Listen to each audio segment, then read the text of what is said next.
Okay, yeah, this is a common question in training as well.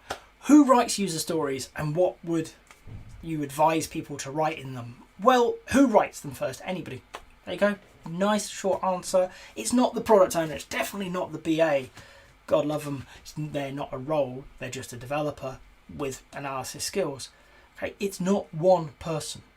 The person best placed to write a user story is the person who identifies the need. Okay? That might be the product owner, that might be a developer, that might be a stakeholder, that might be the customer themselves.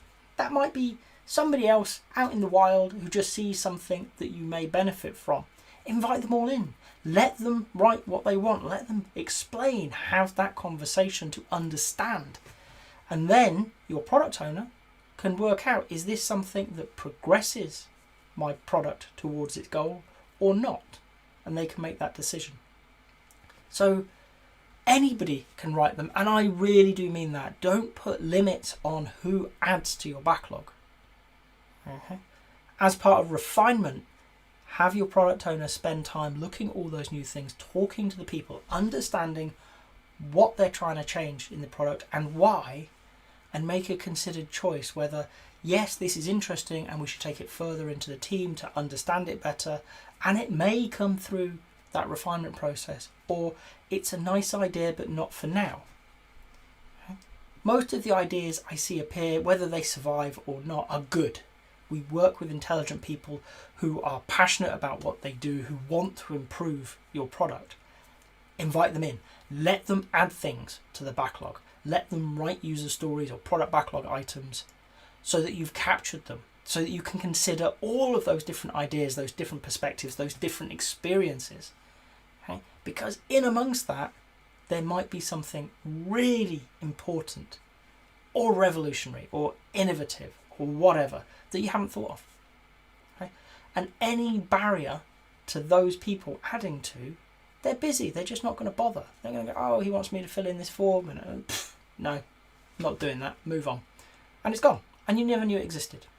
So your product is worse and you don't know it. So who can write them? Anybody. What do we put in them?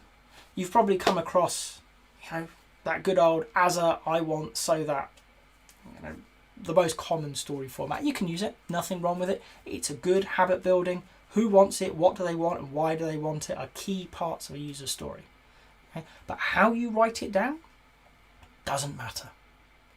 In fact, when I coach product owners, when I train product owners, I tell them to write the first thing in their head. Don't worry about a special format. Don't worry about identifying who, what, and why, because that's not the purpose of the card. That's not the purpose of the user story. Okay? Not the written part. It's to create a placeholder. It's to create a ticket to take in and talk with the team and discuss it. So it doesn't matter what gets written down in the first instance, because in those conversations it's going to evolve, it's going to be refined, it's going to be broken down, it's going to be better understood. And in those conversations you can update what the words are.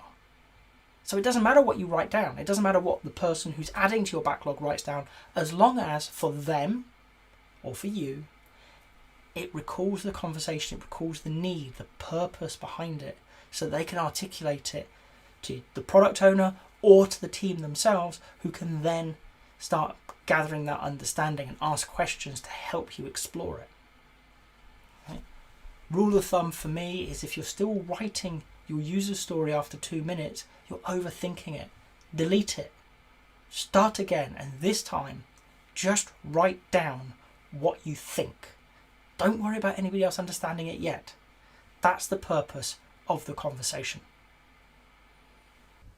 If you've got to this point in the video, I hope you've enjoyed it. If so, a like would be appreciated. If you want to hear more from me, more answers to questions that maybe you've got in the Agile world, please subscribe to the channel. And if you've got a question that you really want answered, drop it in the comments. I promise we'll get around to it. Thank you.